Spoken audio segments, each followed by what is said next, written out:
দেশবিরোধী চক্র সাংবাদিকদের উপরে হামলা চালিয়ে যাচ্ছে।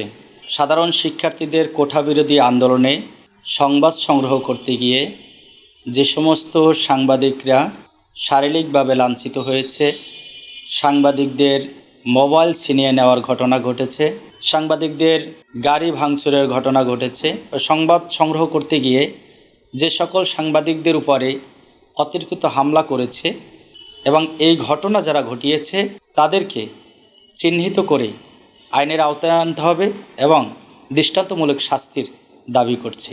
দুঃখের সাথে বলতে হয়, গতকালকে দুর্বৃত্তদের গুলিতে নিহত হয়েছে রাজধানীর যাত্রাবাড়িতে মেহেদি হাসান নামের একজন সাংবাদিককে সেখানে গুলি করে হত্যা করা হয়েছে।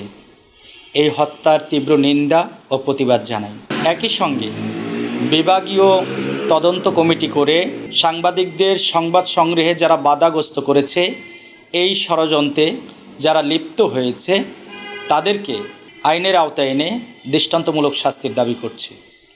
একই সঙ্গে বলতে চাই, নিরপেক্ষ সংবাদ সংগ্রহে যে সমস্ত সংবাদকর্মীরা আপসহীন ভূমিকা রাজপথে রেখেছে, সেখানে তাদের উপরে এই নির্যাতন, তাদের গাড়ি ভাঙচুর করা, তাদের মোবাইল ছিনিয়ে নেওয়া, শারীরিকভাবে নির্যাতন করা, এই নির্যাতনের সাথে কোন চক্র বা কোন মহল এই ষড়যন্ত্রে লিপ্ত রয়েছে সে বিষয়টি খতিয়ে দেখার জন্য আমরা দাবি জানাচ্ছি।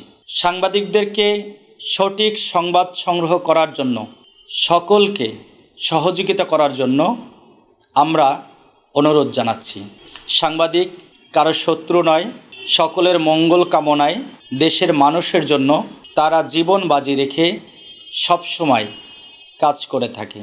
সকল দুর্যোগ মোকাবেলায় সাংবাদিকরা অগ্রণী ভূমিকা পালন করেছে। সংবাদ সংগ্রহে যারা বাধাগ্রস্ত করছে, আমি তাদের উদ্দেশ্যে বলতে চাই, এ ধরনের ঘটনা কেন, কী জন্য ঘটানো হয়েছে?